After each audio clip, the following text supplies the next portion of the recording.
Καλησπέρα. Good evening, everybody. Καλώς ήρθατε στην Πρεσβεία της Ελλάδας. Welcome to the Embassy of Greece, dear friends. It is a pleasure to see you all again. It's been a while, I have to say, because mainly due to the COVID, all the previous, events were postponed, and we're very, we're very glad and we're very proud to have in our premises always, people from academics, from politics, mainly from Greek diaspora here, to be able to talk and to have discussions among us. This is the most, active dialogue of an embassy can have here in Washington D.C. So we're very really glad that we are back together again, live in person. So. Indeed, tonight there's going to be a very interesting presentation regarding some interesting aspects of Olympic Games, and especially anticipation of 2024, where we have an Olympic year, the next Olympic years.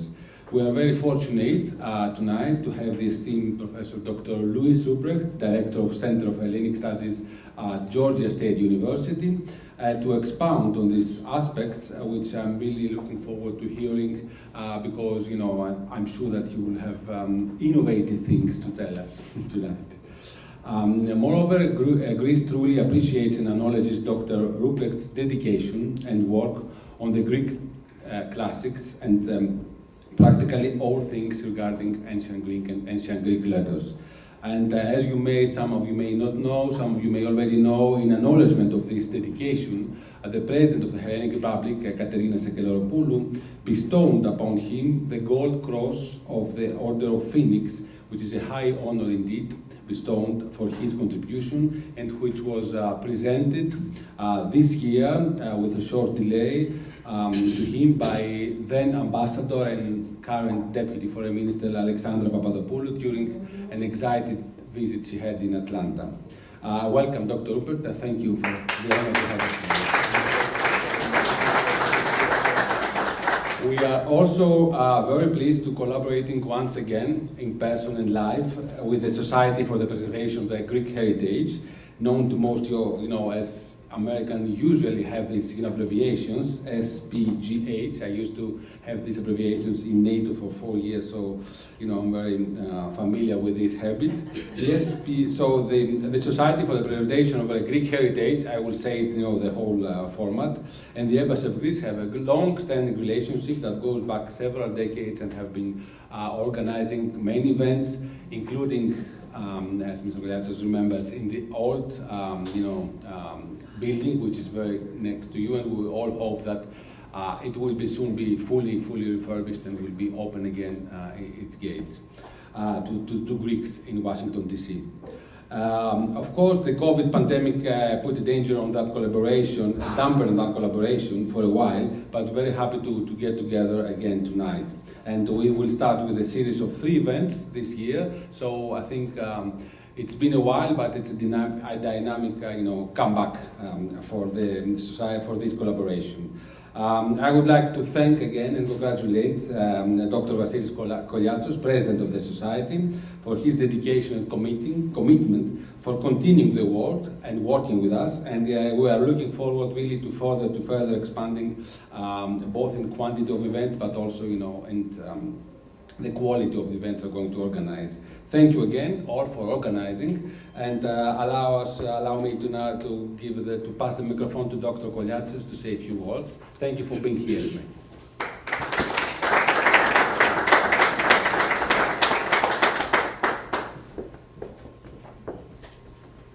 Good evening, everyone. Thank you so much, Ambassador Bizakis, and the staff of the embassy for this warm hospitality and your kind words.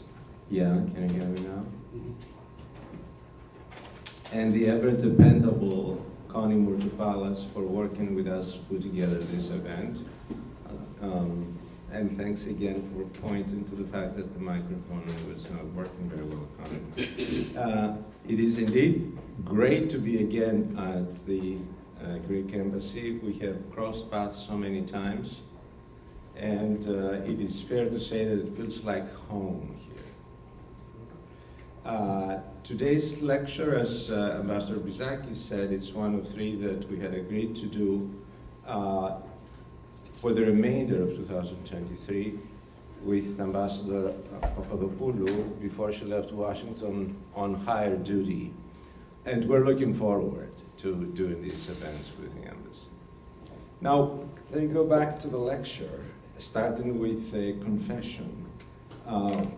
On my debate on the title of this lecture with our invitee, Professor Ruprecht, that went on for several weeks in the summer. My protestation was, who would care enough about the Olympic Games? And in this current climate of wars and crisis and gloom and doom regarding politics, the environment, who would care enough to come listen to you? But obviously, as you can judge from the outcome of this, he finally persuaded me that exactly because of this problematic world, we need to go back and revisit the largest and most successful international event, and specifically delve into the reasons. Almost said causes. We scientists say causes, you say reasons. You know, the reasons for its revival in the late 19th century, especially the role of this most encompassing and redeeming cultural expression, religion, but also the role of Hellenism, what Lou likes to call the vast repository, and I would add incubator of cultural experience. The role of Hellenism to summon diverse people, belief systems, and styles of life into a comprehensive bonding experience that probably went far beyond an athletic competition.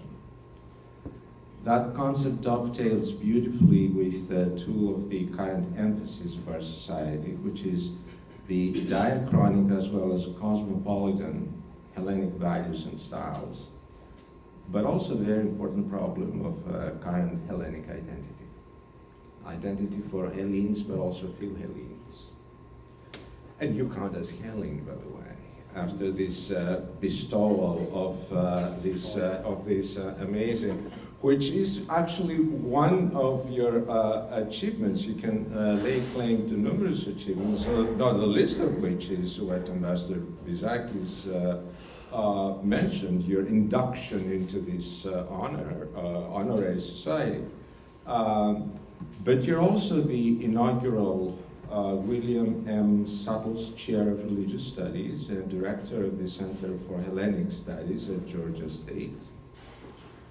Your work has traced Greek ideas about art, eros, and polity from the rise of the Greeks to subsequent phases in the history of our civilization.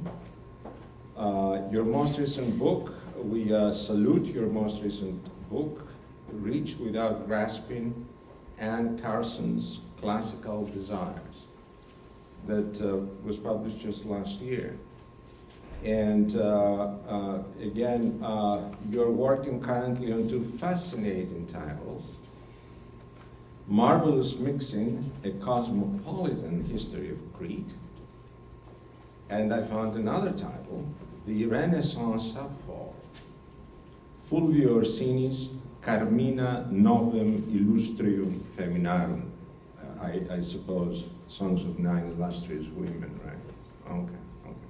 So the way this is going to work, Professor Ruprecht will give a presentation, will give his lecture for about 45 to 50 minutes, and then Dr. Serdi from the Society for the Preservation of Greek Heritage will pass around the microphone for a 15-minute discussion, Q&A, and hopefully we can conclude before or by 8 p.m.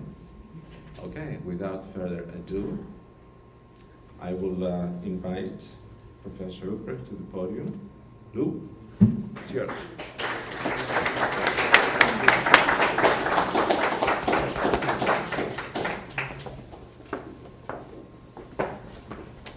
It is actually true that there was an extended discussion about whether I should talk about the Olympics that went on for quite some time. And I ended up changing the lecture completely. So if it's not good, it's his fault. But seriously, it presented me with an opportunity to really rethink some things. Sorry, I'm pretty bad on tech.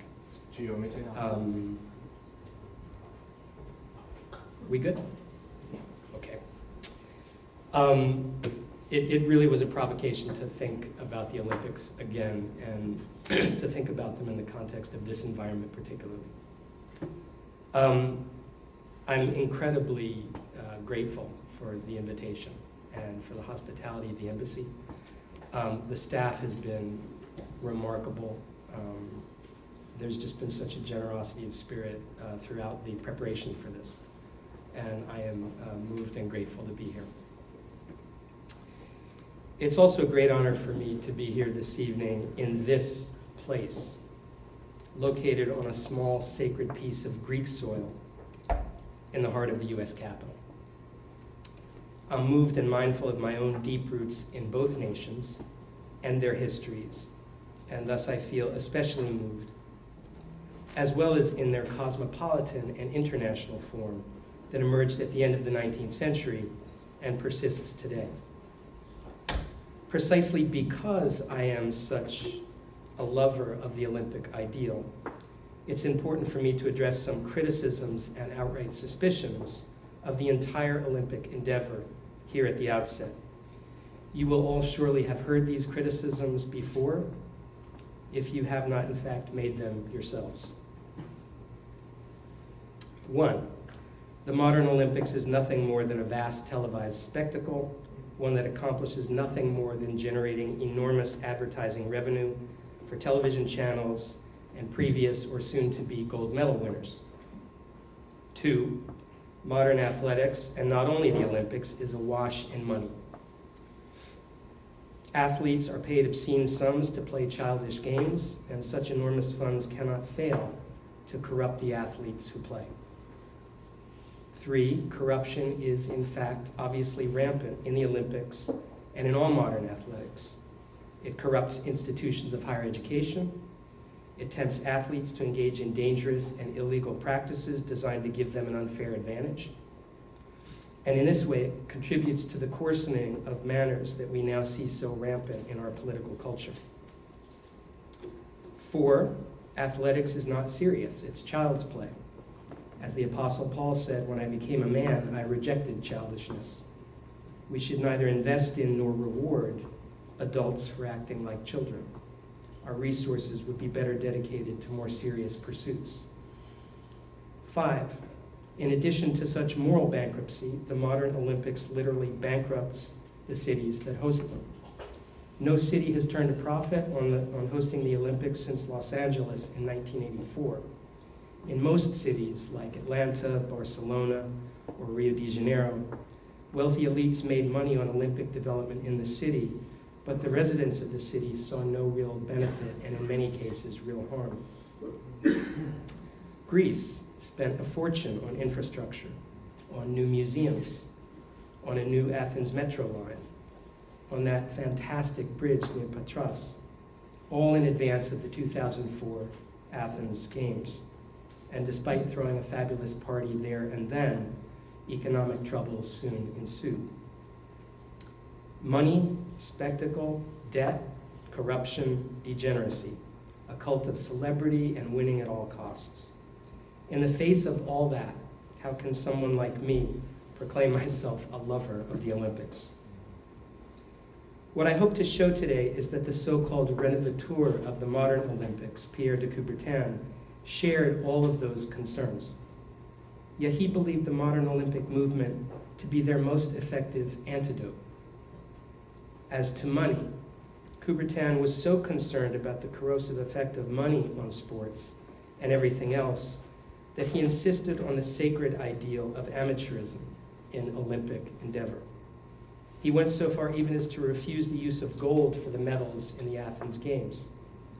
And while he was a deep admirer of the US and Great Britain, Despite being an ardent French patriot, Coubertin faulted the Americans for one thing more than anything else: the offending phrase, "time is money." He wrote about that repeatedly. On spectacle, Coubertin was painfully aware of the dangerous corruptions of money and spectacle alike. He once quipped that if reincarnation were true, then he might well return 100 years hence and work as hard to undo the Olympic movement as he was working now to promote it. As we'll see later, Coubertin believed that human history was a sort of pendulum, swinging perennially from one extreme to another. He worked tirelessly to pull back against the temptations of crude materialism, commercialism, and self-promotion in international athletics. On corruption, Coubertin insisted that he was an educational reformer, first and last. The Olympic revival was simply one piece of his larger program of educational reform. He insisted on the importance of physical as well as mental education. He believed that moral training and moral formation required physical activity and discipline. A sound mind in a sound body was a moral ideal for him, and was an ideal that he derived directly from ancient Greek reflection on athletics. I'll try to show this evening just what a gifted and creative reader and interpreter of Hellenism Coubertin actually was. He insisted that there is something more to modern athletics and modern Olympism than money, spectacle, and corruption. What was that something more? In a word, I believe it was religion. And I'm going to talk more about religion and philosophy this evening than you might have expected. I hope in a generative and provocative way that will be of use. Olympism is a religion of deeds more than of words and ideas. It focuses on what scholars of religion call orthopraxy, a matter of correct practices, rather than orthodoxy, a matter of correct belief. Olympism is an embodied religion, a religion you practice, rather than a religion in which you believe. It is also a religion that is unembarrassed by human embodiment and human competitiveness. In point of fact, it sacralizes those human characteristics. At least as important to Coubertin, modern Olympism was also intended to be an international ritual event, and I think we don't think enough about this. That's different than a spectacle. And without a doubt, the modern Olympics has become the largest and most visible international organization and ritual event in the world. The Olympics was choreographed to provide a compelling stage, a platform for global events. Now, thus far, I've been making assertions rather than arguments. By noting how popular and influential the modern Olympics have become, I may be seeming to avoid the central question: why? Why should this modern revival of the ancient Greek Olympics, what I will be calling a neo-Hellenic revival, why has that become so popular in the first place? To answer that difficult question, we need to look at the ancient Olympics as what in fact they were, namely religious festivals. And we need to imagine that mysterious historical period when the Mediterranean world shifted dramatically from a so-called pagan world to a Christian one, a shift that took place slowly across the long arc of the 3rd and 4th century of the Common Era, when pagans and Christians essentially arm wrestled for cultural control of the Roman Empire. This, I think, is important. Viewed one way, and perhaps this is a theological way of looking at history, that shift changed everything in the Roman world. And yet viewed another way, what is a more probably anthropological and archaeological way, that shift changed very little. Christianized Romans continued to eat, to drink, to dress, to make financial and other philanthropic contributions, and even to marry, much as Romans had always done. None of that changed in the early centuries of Christianity. But many of those Christian converts no longer attended the Olympic Games, nor the theaters that were such a common feature of ancient Greek cultural life. Christians would not permit their pagan peers to attend them either. That mysterious fact is actually the starting point for the reflections that came of this provocation. One of the greatest challenges in undertaking a comparative study of the Olympic Games is that we need to find a way to take ancient Greek religion seriously as religion on its own terms. A second challenge is that we need to find a way to recall what more than 100 years of Olympic tradition have already inclined us to forget, namely that the whole purpose of the modern Olympic revival was originally religious in nature. So that is how the story of the ancient and modern Olympics really needs to begin to be told, ironically with religion. And I don't think I'm just saying that because it's what I teach. Pierre de Coubertin would later refer to Olympism as the religio athletae, the religion of athletics. Over the years, he developed a surprisingly subtle and detailed account of what that meant to him. Coubertin devoted his family fortune to the revival of the Greek Olympics, and he promoted this revival in an impressive body of essays and public speeches spanning 40 years. The two main collections of his Olympic reflections, the Olympic Idea, Discourses and Essays, and Olympism, Selected Writings, offer eloquent testimony to the breadth of his historical training, the depth of his humanistic commitments, and his passionate commitment to Hellenism and to modern Greece alike. I'd like to turn to what he called a religio-philosophical doctrine. That was his longer term for Olympism. And I want to look at an incredible passage that comes from a really important essay entitled Olympism that he wrote in 1929. So this is his really kind of foundational statement regarding Olympism, what we might also think of as the religion of Hellenism, and its distinction from Orthodox Christianity, as Coubertin had come to understand it after 33 years of working with the Olympic revival. And this was 1929. Our oversimple habit of cataloging things leads us to call paganism the worship of idols, as though every religion, even the most materialist, did not have its spiritual followers, and as though every religion, even the most mystical, did not have its idolaters, if only of the golden calf, which today is more powerful and more incense-wreathed than ever. That's the money concern again. But there is a paganism, the true form, which humanity will never shake off, and from which I will risk this seeming blasphemy. It would not be well for it to free itself completely, and that is the cult of the human being. That is a very daring statement, one that he admits risks the appearance of blasphemy. Coubertin's entire life was dedicated to showing that Olympism was the farthest thing from blasphemy. It was intended to be spirituality of the highest order. He continues, it was the immortal glory of Hellenism to imagine the codification of the pursuit of balance and to make it into a prescription for social greatness. This is a really, I think, a spectacular idea.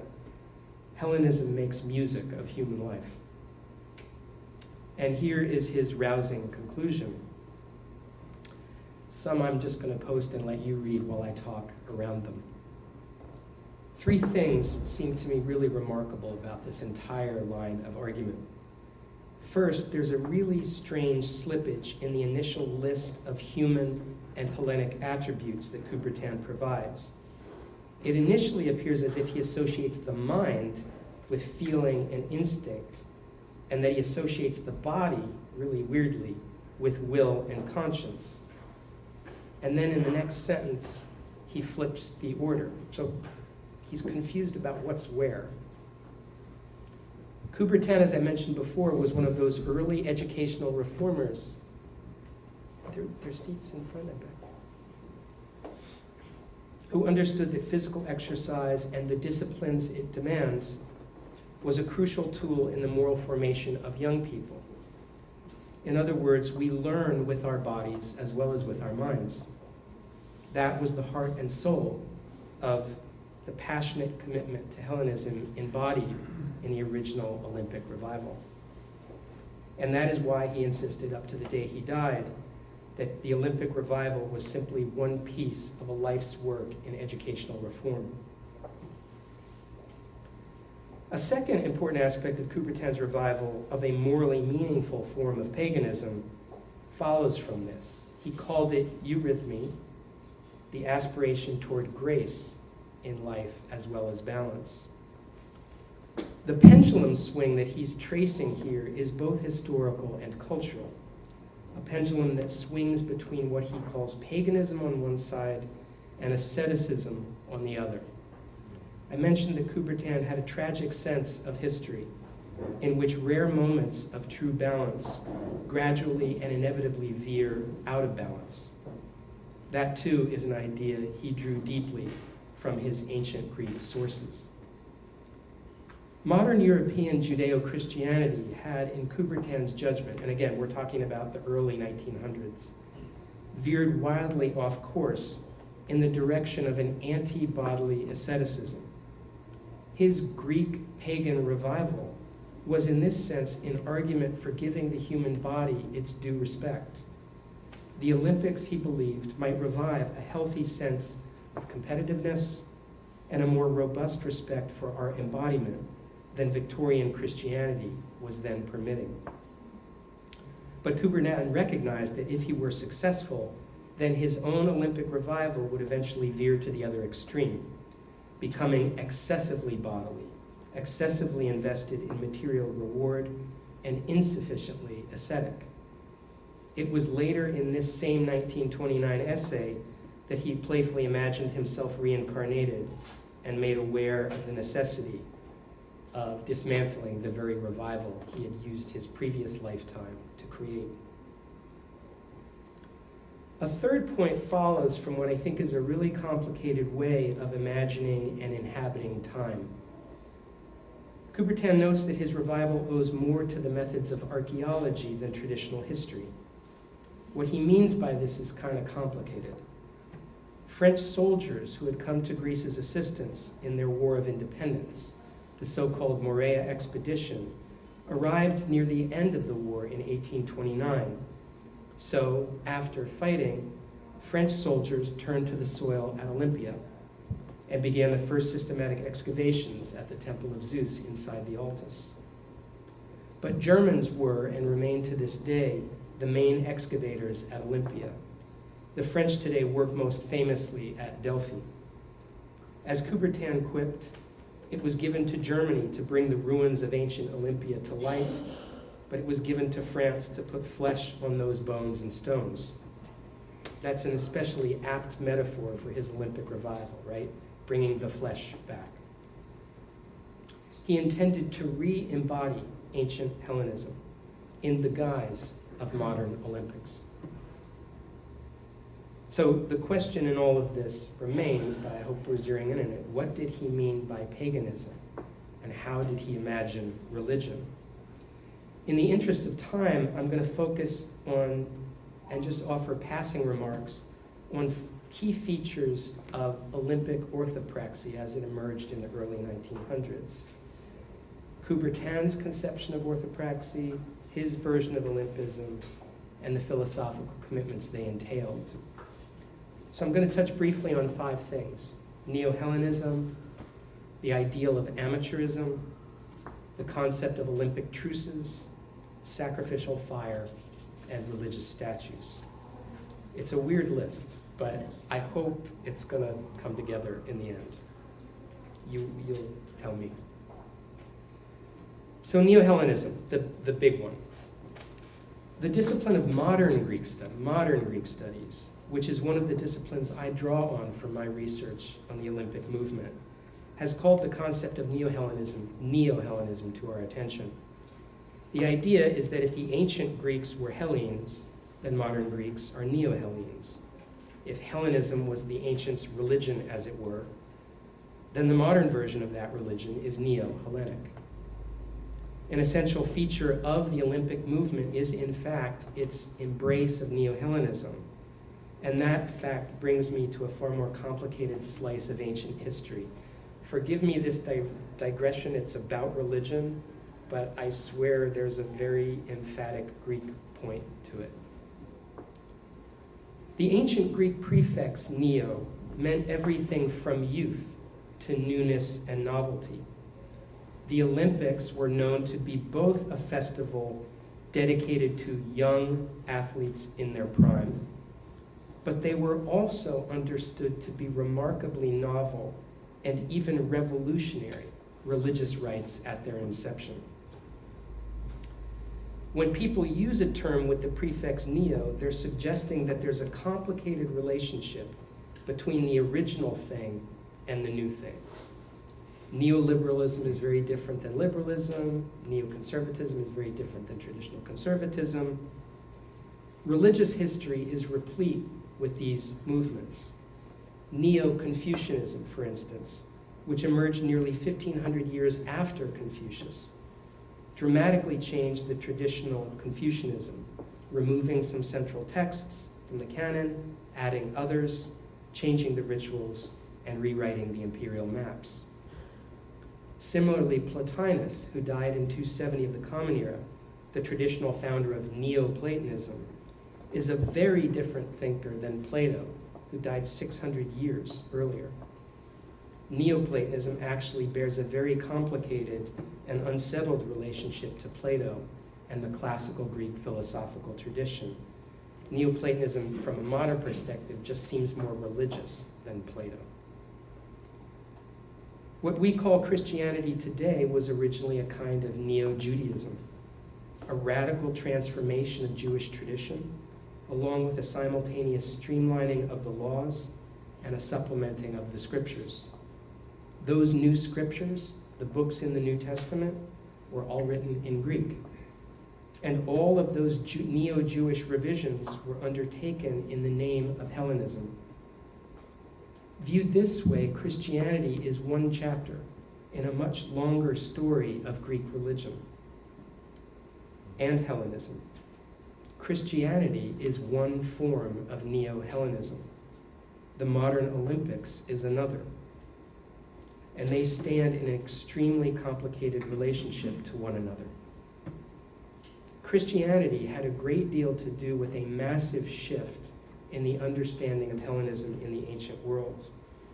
Whereas Hellenism, Hellenismos, had formerly named just the cultural and linguistic environment of ancient Greece on the mainland and throughout her Mediterranean and Black Sea colonies, the term eventually shifted its meaning in Greek so that it became the name for a religion, and from the Christian standpoint, the wrong kind of religion. Jew and Greek were both neutral, descriptive terms in the New Testament. But 200 years later, both terms had become highly problematic, and the second one, Hellenes, had become synonymous with pagan. Even as late a figure as Julian the Apostate, when he tried to reinstate the traditional religion of the empire, called that religion Hellenism. His Christian opponents agreed that it was indeed a religion, but they argued it was a suspect religion, what they had come to think of as pagan. And so just 30 years later, Julian's Christian successor, the Emperor Theodosius, formally shut down the pagan sanctuaries, closing the most preeminent sanctuaries in the ancient Greek world, including Olympia. That was in 393 of the Common Era. The Olympic Games would not be celebrated again until 1896, in the city of Athens this time, rather than the ancient sanctuary at Olympia. Notice the unbelievable time lag there. More than 1,500 years separate the last ancient Olympics from the first modern ones. That is almost as great a time span as the one that separates Jesus of Nazareth from Martin Luther. I want to emphasize a central paradox in this religious history, one that I don't think is often noticed in contemporary writing about Greek identity and its specific iteration in the Olympics. there is a conflicted, sometimes nearly schizophrenic dimension of emerging Greek identity in late antiquity. And it has been inherited in some important ways by us. Hellenes are who we are, and yet Hellenism is a potential problem for Neo-Hellenes. That is why I began this lecture with a long list of criticisms of the Olympics, because there is a very long history to those criticisms, which began millennia ago with Christianity. Small wonder, then, that modern Greeks and others have often been and continue to be ambivalent about the modern Greek revival. I'll speak for myself. I love them. I hate them. I love to hate them. I hate that I love them. I always watch them. And I know that many of us are still paying for them. And yet the modern Olympic Games are without question still the most popular and the most successful cooperative international endeavor on the planet. Revived in Athens in 1896 and returned there in 2004, the history of the rich traditions that led to the Olympic revival have already been largely forgotten in the century that has passed since their reinauguration. I'm trying to show that this history is actually vital to understanding not just what the modern Olympics were originally designed to be, but what they can indeed still be today. Amateurism. The winner of the first Olympic marathon in 1896 was a Greek shepherd named Spiridon. No one had heard of him before the Athens Olympics, and while he became a national hero in Greece, this event did not catapult him onto the international stage. Just the opposite.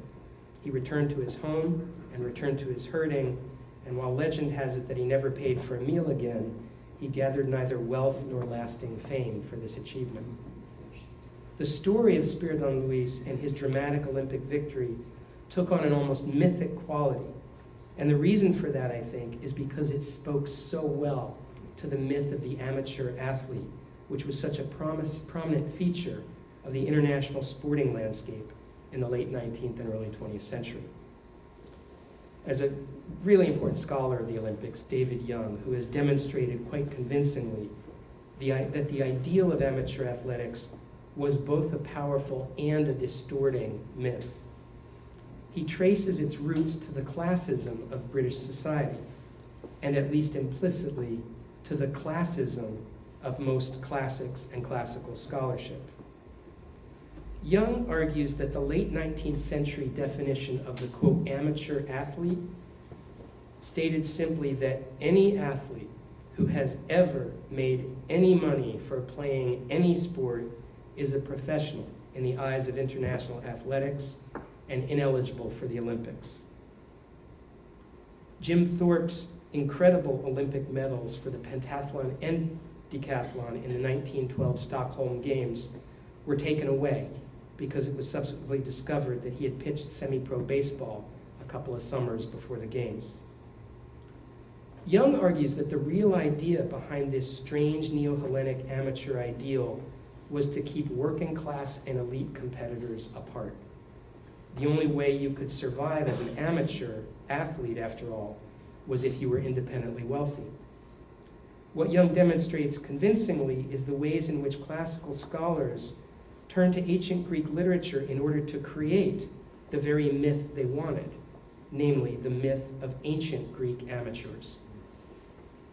Young, however, goes further because he really hates Pierre de Coubertin, and I think it distorts some of his argument, and I want to dive in there because there's something important there.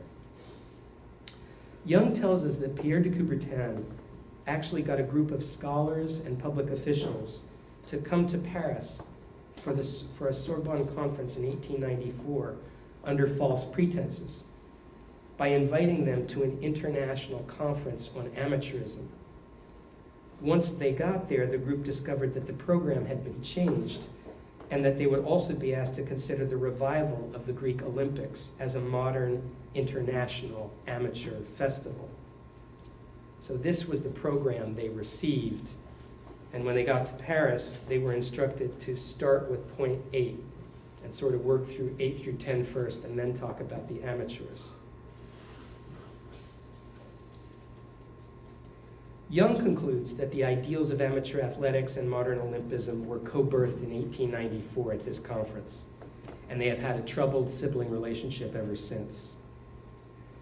One thing that's important to note is that the realization that there was no way to define an amateur in meaningfully cross-cultural terms, in other words, in a way that would work equally well for the US, the Soviet Union, Australia, Cuba, and China, finally became clear to the International Olympic Committee, and they abandoned their amateur requirement in 1992.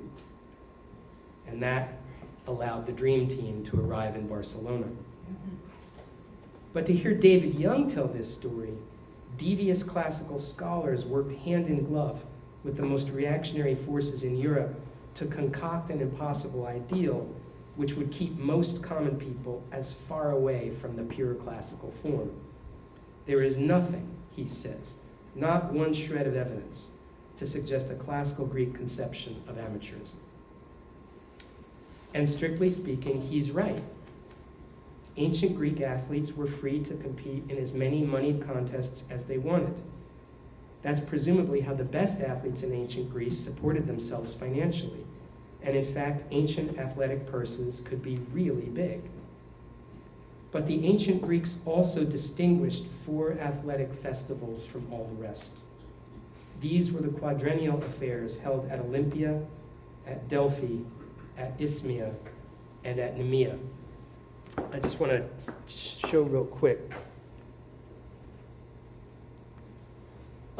You've got Olympia over here, like on the western edge of the southern Peloponnese.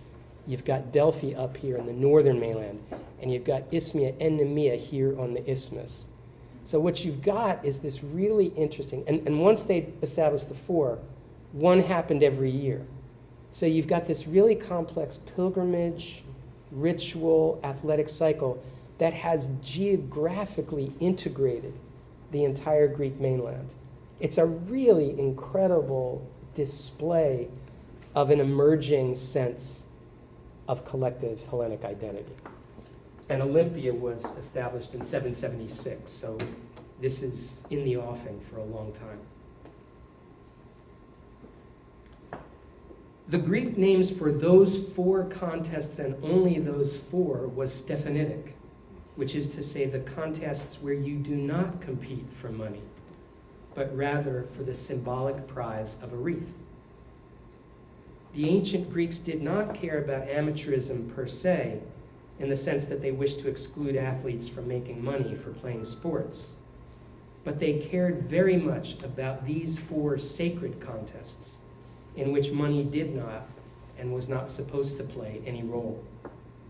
If they did not make the amateur-professional distinction that was so important in the late 19th and early 20th century, the ancient Greeks made a crucial religious distinction, which are not considered often enough in modern reflections on sport, its sacrality and its relation to money.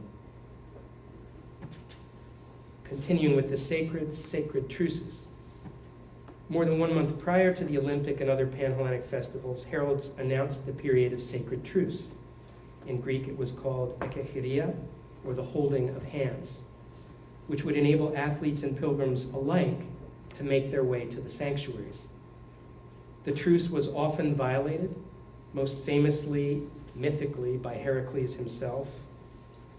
And the idea of the truce has had a very complicated modern history. After the revival of the Olympic ideal in Athens in 1896, and after 4 inconsistent modern games in Paris, St. Louis, London, and Stockholm, the First World War broke out in 1914. Ironically, the 1916 games had been scheduled to take place in Berlin, but they were canceled. And this was a shattering moment for the modern Olympic ideal. According to the beliefs of the time, which aren't necessarily historically accurate, the Greeks had been able to set aside their petty regionalisms and rivalries in order to celebrate something larger, namely their common Hellenic identity. In other words, the Olympic ideal was stronger than the forces of war. By contrast, in the 20th century, the forces of war seemed to be stronger than the fledgling Olympic movement. The First World War interrupted the sequence of modern Olympiads, and there was a very real question, in some quarters at least, as to whether it was morally meaningful to pick up where they had left off for the 1920 Games. A significant and to me really extremely moving decision was made by the IOC. First, they decided to go ahead and renew the interrupted Olympic calendar. Second, and far more important, these games were deliberately staged in the part of Europe that had arguably been most devastated by the Great War, very close to the killing fields of Flanders. So the decision was made to hold the 1920 Olympics in Antwerp. That same pattern reasserted itself during and after the Second World War. In another of modern Olympism's historical ironies, the last games before the Second World War were held in Berlin in 1936. These were the now notorious games presided over by Adolf Hitler, who had come to power in 1933, and immortalized by Leni Riefenstahl's important and controversial aesthetic documentary, Olympia. The 1940 Games were scheduled to take place in Tokyo, but they did not. The 1944 Games were canceled as well. And again, the question of what to do in war's aftermath was a poignant one. And here again, the IOC's answer was, to me, profoundly moving. The 1948 Games were held in London, a city which had been decimated by the war. It was, in a sense, Antwerp again. London, by the way, is the first city to have hosted the Games 3 times, and Los Angeles will be the second in 1928. So the moral here is that modern wars, while temporarily stronger than any notion of an Olympic truce, have not proven to be stronger than Olympism. And we should make much of that fact, I believe. Sacrificial flame. As Coubertin said time and again, without the extraordinary rituals of the opening and closing ceremonies, the Olympic Games would simply be another set of world championships, and there were already too many of those. Tickets to the opening ceremony, this is really interesting to think about, are still the hardest tickets to come by and the most expensive. And there is nothing athletic that happens there. It is just a ritual. And it is full of ancient elements. The parade of athletes into the stadium, the swearing of a sacred oath by athletes and judges both, the welcome by the elders of the host city, even the presence of a sacrificial flame, but in this case without a sacrifice. In our modern Olympics, the athletes themselves, their physical discipline and moral courage are considered to be the sacrifice, made on our behalf. Thus, the modern Olympics are not world championships. They are ritually designed to be something else. Defining that something else was a life's work for Coubertin, probably for me too, but I hope it's becoming clear it has a lot to do with religion. Let me speak to that point in a somewhat more personal way, since I worked with the Greek delegation in 1996. In the last week of March 1996, a select group of Atlantans traveled to ancient Olympia to witness the cultivation of a sacred flame in the altar, the inner sanctuary at Olympia. And it's really beautiful. They take Greek light in a parabolic mirror and turn it into Greek flame and then travel it. The ceremony was presided over by 7 priestesses appointed for this Olympiad alone. They toured Greece briefly for 5 days, then brought this sacred flame back to the United States, where it toured again, touching each of the contiguous 48 states, and it was then used to light the centennial Olympic flame on July 19th, 1996. The torch was held in the eloquently trembling hands of an Olympic athlete who won a gold medal for boxing in 1960, then later made a bold public matter of his altered religious identity by changing his name to that we know him by now. Such a tradition, so rich with Neo-Hellenic associations, was created by the Germans, of all people, for the Berlin Games of 1936. That's when the Olympic torch was started. It is the precise image with which Leni Riefenstahl begins her film. Yet we think of this flame not as a Nazi tradition, not as a German tradition, but rather as an Olympic tradition, explaining that sense of ownership, that profoundly romantic sense of what constitutes a tradition in the first place, as well as the soaring spiritual aspirations symbolized by a sacred flame with no sacrificial victim, seem to me to lie at the heart of the majesty and mystery of the modern Olympics' vast ritual appeal. Now, in those four things I've just discussed, I don't see much that would inspire a Christianized Roman to want to shut the sanctuary of Olympia down or forbid the celebration of these games. There is one additional feature of ancient Olympia, which I have not yet mentioned, that may help to explain some of the religious resistance. I'm thinking of Phidias's massive gold and ivory statue of the Pan-Hellenic Zeus, which was housed inside Zeus's temple at Olympia. And I'd like to give a shout out to Antoine Chrysostom Quatremère de Quincy's 1815 magnum opus, The Olympian Jupiter, a book which is the landmark art historical study of Greek polychrome sculpture. Quatremère's thesis was really simple, but really bold and imaginative. You can see that the Zeus wasn't exceptional. Greek art was full of color for 1,200 years. Quatremère cited one remarkable observation about this statue that comes from Quintilian in his book, The Institutes of Oratory, which was written in 95 of the Common Era. Phidias is thought to be better at representing gods than men.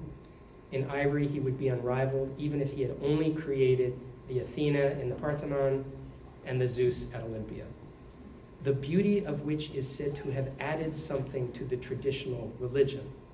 So perfectly does the majesty of the work equal the majesty of the god. This is an amazing statement of classical aesthetics. It suggests that visual imagery, art, has the capacity actually to change religious form and to enhance religious insight. A single statue can alter the received religious landscape forever. There is much more to Greek religion and sculptural arts than Hegel's casual reference to a religion of beauty allows.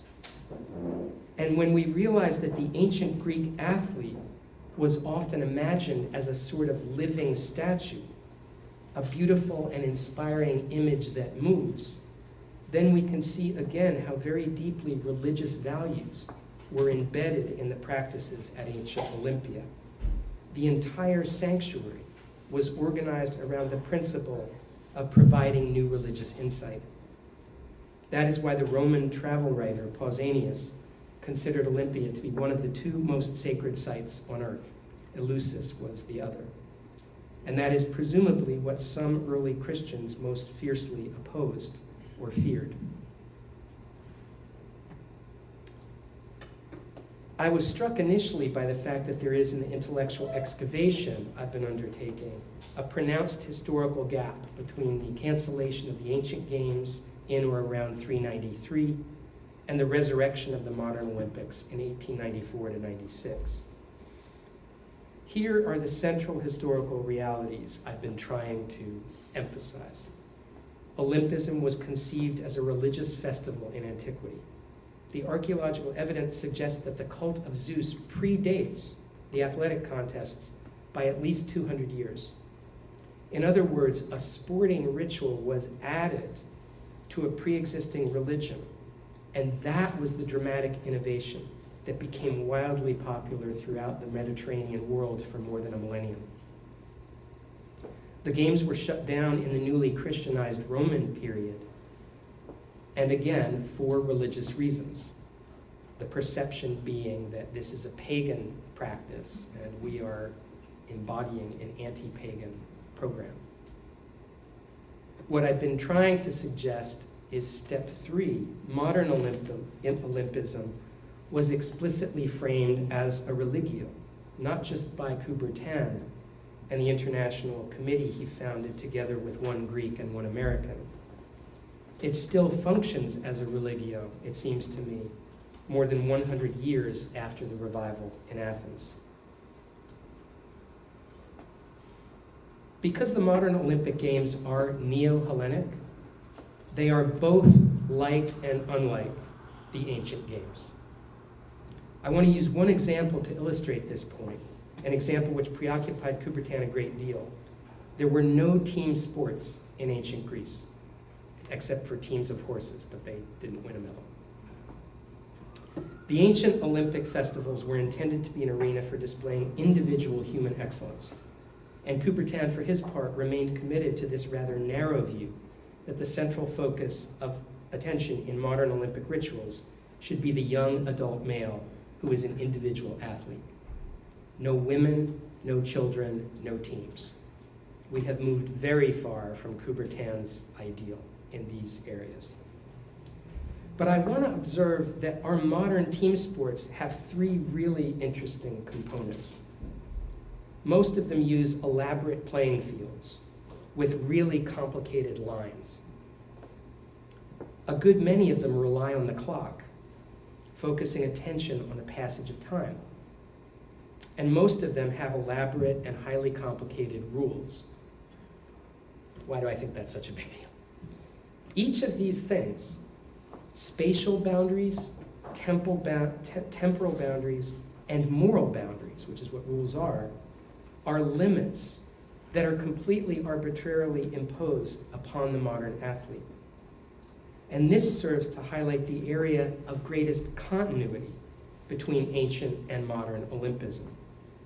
Athletics, ancient or modern, are choreographed to be a ritual meditation on the phenomenon of human limitation and the ways in which our limitation is dealt with, played with, extended, or surpassed. Mortals and immortals was the fundamental taxonomy of ancient Hellenism, that is, of the ancient Olympic religion.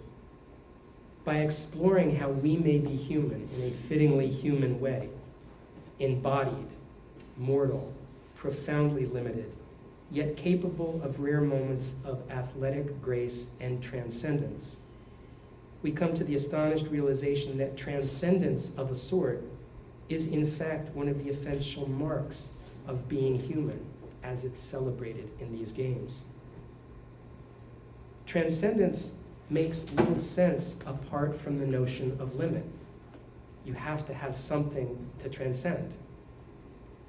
That aspiration toward transcendence, I believe, animated many of Coubertin's most profound reflections on Olympism, what he called the religio athletae, and what he believed was first celebrated in ancient Olympia. Now, transcendence is a moral as well as a religious category. It is a call to expand our capacities, our capabilities, and our moral horizons. I think it's important for us to acknowledge the remarkable degree to which the modern Olympics have maintained that ideal. Coubertin noted that the Pan-Hellenic sanctuaries at Olympia, which was founded around 776 BCE, and at Delphi, were both founded right around the same time that the polis, the city-state, was emerging as the dominant new social and political form throughout the Greek-speaking world. These fiercely independent and autonomous city-states were often at war with one another. Thus, the Greeks understood the need for an interpolis institution where conflicts between polis might be adjudicated. That was Olympia's and Delphi's purpose, performed under the umbrella of the Olympian religion.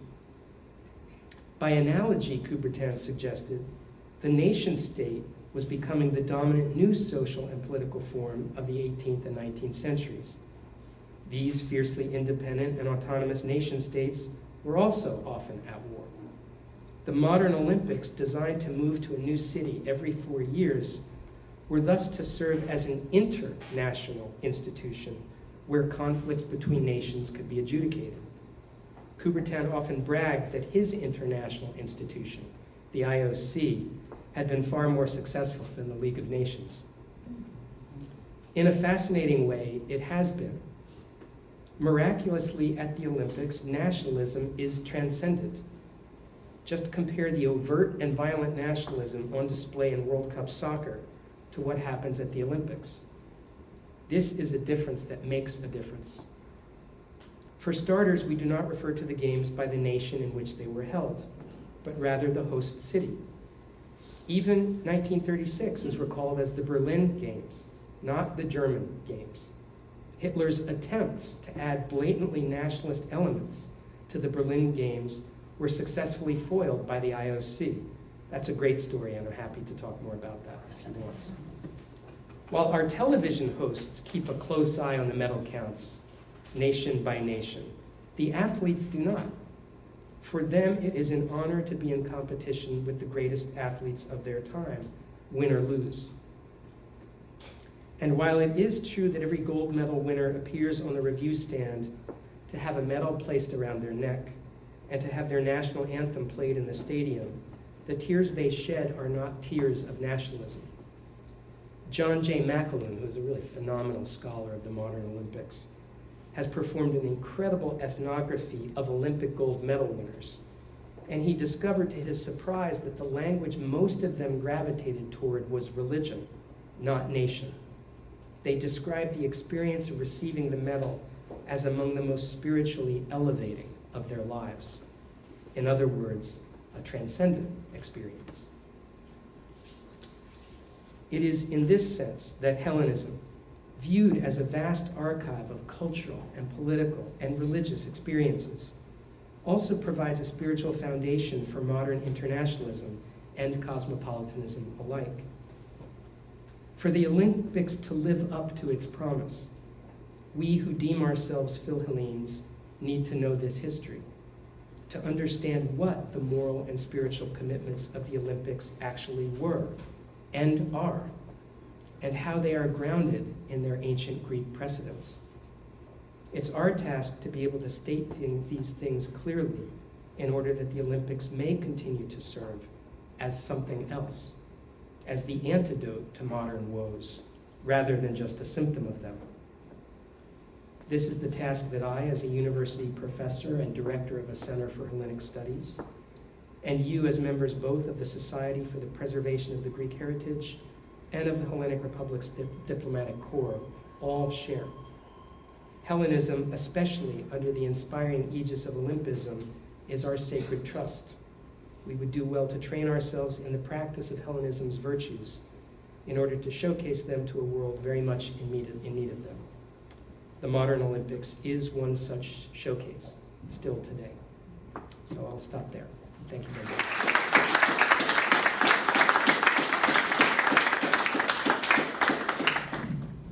Hi, I'm Frederica Lima. Thank you so much for this wonderful presentation and the perspectives of that you presented from the ideal and the spirituality of the Olympics.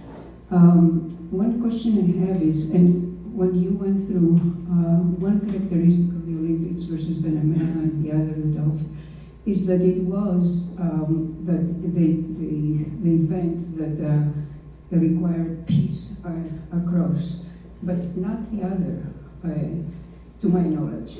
And please correct me if that's wrong. So today, or for a number of years now, the Olympics, although it's supposed to be bringing, harmony across nations, we have a few times the practice that we excluded countries from that. Yeah. So what's your view on that? Yeah, thank you. It's a great question. And thank you for being here, and thank you for asking it. It's a big question. So one of the reasons, well, let me backtrack. So the truce is an ideal that was not always honored in practice.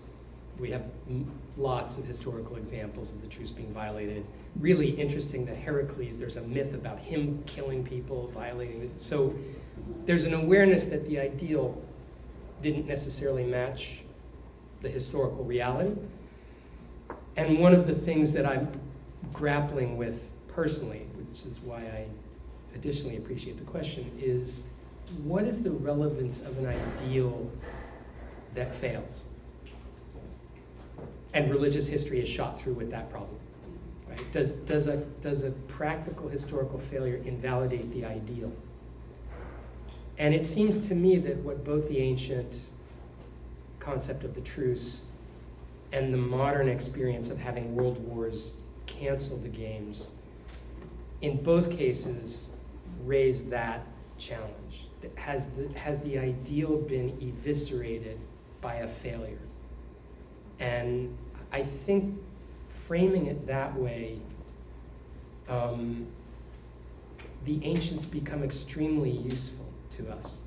Aristotle has this wonderful line in the Nicomachean Ethics where, and it's so simple, but you really he says, a just person can do unjust things.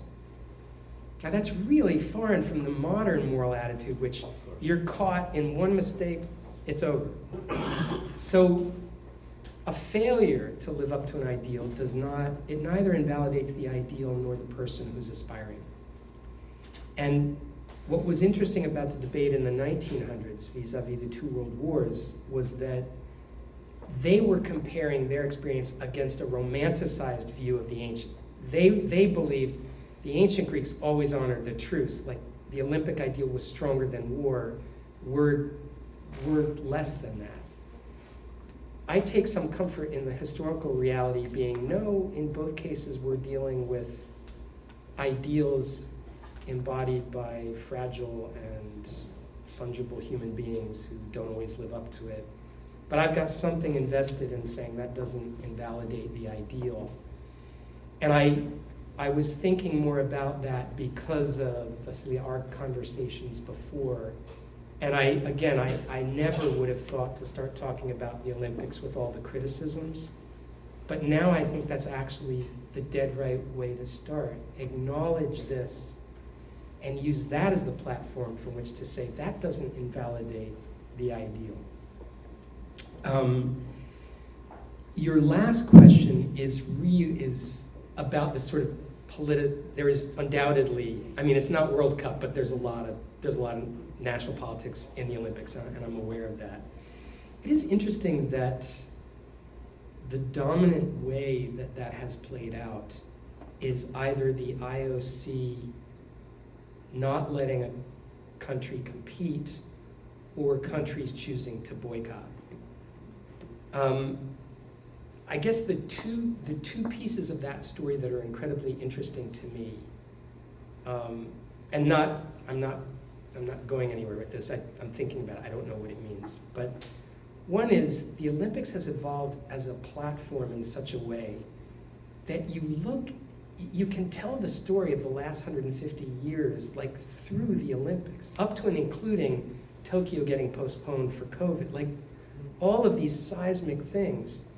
So one example, in 1980, the US and some of its allies boycotted Moscow because of the Afghan war. And in 1984, the Soviet bloc boycotted Los Angeles, sort of tit for tat. In 1988, the games were held in Seoul, South Korea. And these are, in the history of the Olympics, one of the most important games. When Seoul was awarded the games, they immediately hired a group of like 300 artists to start planning their opening ceremonies. And they're the most incredible. And they became an influence on the next 20 years of opening. All of these things that we now almost expect are still derived from Seoul. But in Seoul, they did one of the most terrifyingly daring things. They had parachutists jump out of airplanes and hold hands to make 5 rings, and each of them were shooting up a different colored smoke.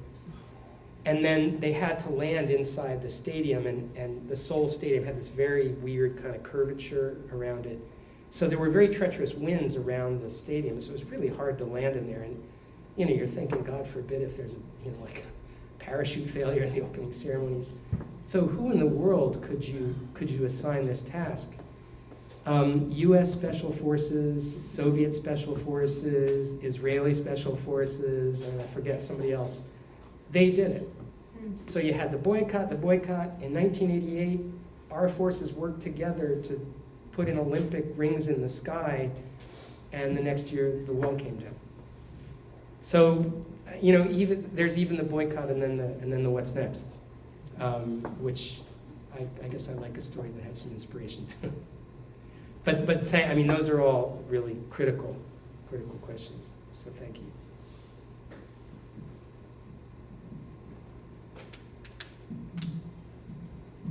Can I say one? I don't want to cut anybody off, but the one more thing I want to say about that is Hitler really tried to nationalize the 36 games. I mean, lots of countries want to use it as a way to showcase our arrival, but Hitler really tried to nationalize it.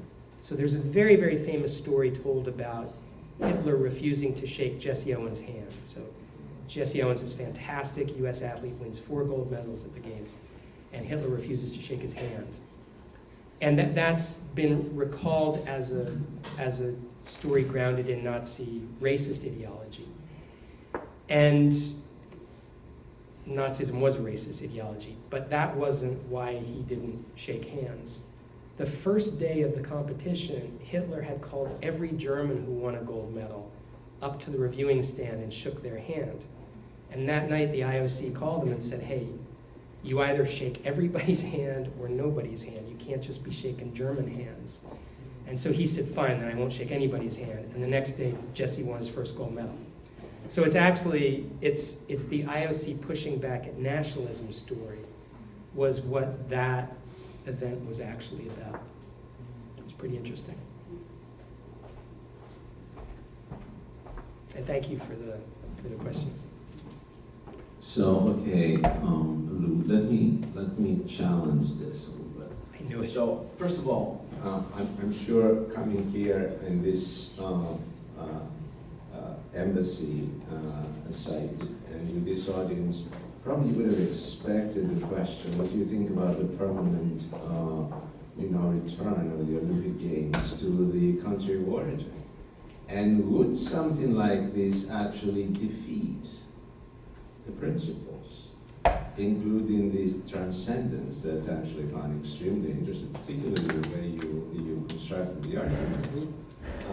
Regardless of what we all want to hear, Yeah. or what the Greek government and Greeks want to hear, would that be actually against the very spirit that comes from ancient Greeks? Would it fundamentally be anti-Greek, anti-Hellenic?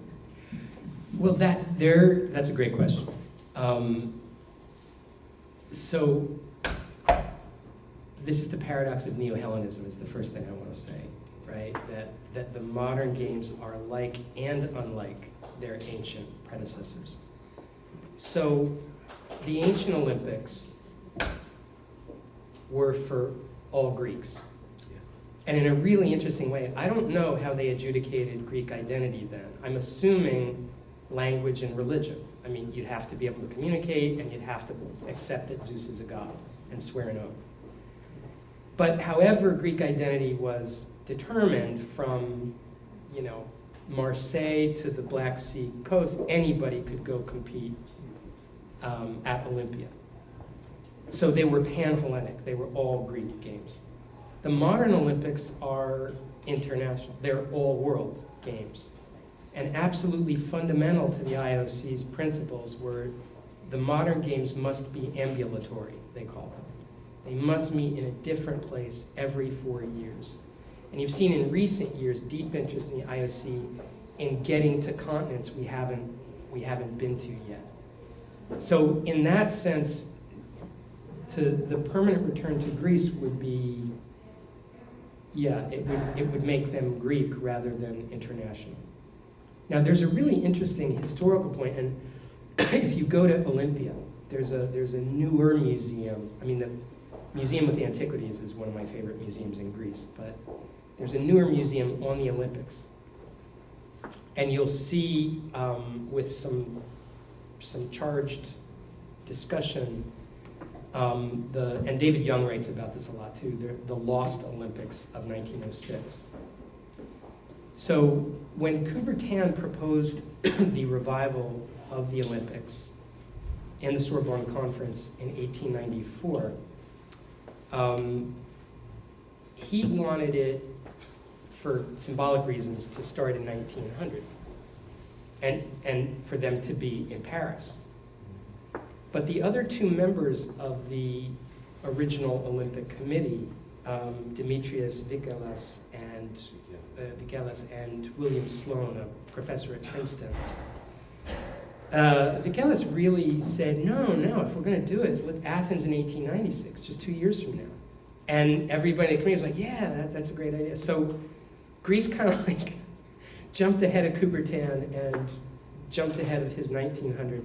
So they were held in 1900 in Paris, but as the second games.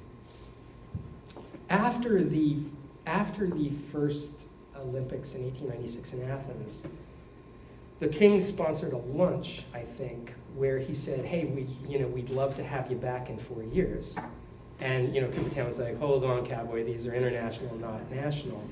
And so there was argument now about precisely this question. Well, if it's a neo-Hellenic revival and you're reviving the ancient Olympics, why not go back to Athens? Now, one question is, well, go back to Olympia, not Athens. And that you couldn't, that would be, I don't think you could do that with the way the modern games are now. But what was proposed was a compromise, which was, how about in every off 2 years, we go back to Athens? And that they did that in 1906. So the proposed compromise was, we have these ambulatory Olympics every 4 years. And in the 2-year interim, where we now have the Winter Olympics, we'll go back to Greece. And that was done in 1906, and I think they were pretty well attended, but then it was not done again because I shouldn't say too much. I don't know exactly why it wasn't done again. My suspicion would be it's a lot of logistics. It's now every 2 years, which was a lot in 1906, traveling by boat. And also, it didn't achieve what some Greeks had as a goal, which is bringing them back permanently to Greece. But it would make them national rather than international. And that's why I ended with the transcendence of nationalism was absolutely baked into this movement from the beginning. And I think Coubertin's, that historical analogy that, well, the Greeks start organizing around these polis that are at war with each other. They need an interpolis. And we've got nations doing the same thing. We need an international. And that the Olympics were designed to be that, precisely to transcend the corrosive forces of nationalism, is, to me, an incredibly significant feature these days, especially. We have time for one more question, so we'd like us. No questions. And also, I'm not leaving, so I'm happy to have one-on-one conversation with people too. I'm really incredibly grateful. It was such a beautiful day outside. The notion that you would come in rather than see the sunset. I am deeply grateful for that.